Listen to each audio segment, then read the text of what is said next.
খাগড়াছড়িতে এক জুম নারী ধর্ষণের ঘটনাকে কেন্দ্র করে আবারও অশান্ত হয়ে পড়ছে দেশের পার্বত্য এলাকাগুলো। পাহাড়ি বাঙালি সম্প্রীতি আবারও হুমকির মুখে।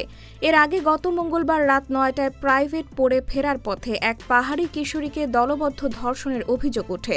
ওই দিন রাত ১১টার দিকে অচেতন অবস্থায় একটি ক্ষেত থেকে তাকে উদ্ধার করে স্বজনেরা।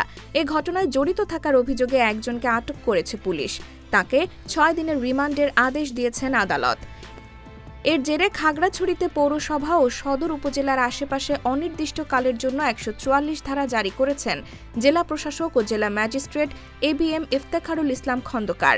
নির্দেশনায় এই আদেশ অমান্য করলে অমান্যকারীদের বিরুদ্ধে আইনানুগ ব্যবস্থা গ্রহণের কথা বলা হয়েছে। এদিকে এক জুম ছাত্রীকে ধর্ষণের প্রতিবাদে জেলায় সকাল সন্ধ্যা সড়ক অবরোধ চলছে।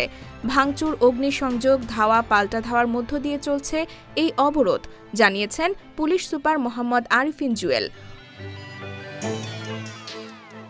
অবরোধকারীরা জেলার বিভিন্ন স্থানে সড়কে টায়ার জ্বালিয়েছেন, গাছে অগ্নিসংযোগ করেছেন, ব্যাটারি চালিত ইজি বাইক সহ বিভিন্ন যানবাহন ভাঙচুর করেছেন।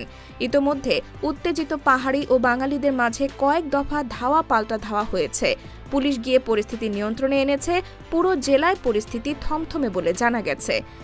এদিকে পর্যটন কেন্দ্র সাজেকে অবরোধে আটকে পড়া পর্যটকদের ফিরিয়ে আনার কাজ করছে সেনাবাহিনী ও পুলিশ।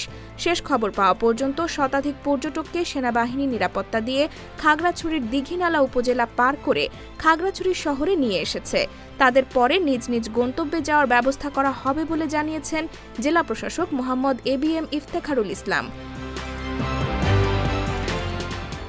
এ ধরনের উত্তপ্ত পরিস্থিতি থেকে উত্তরণের জন্য এখনই সরকার ও স্থানীয় প্রশাসনের জরুরি পদক্ষেপ নেওয়া দরকার।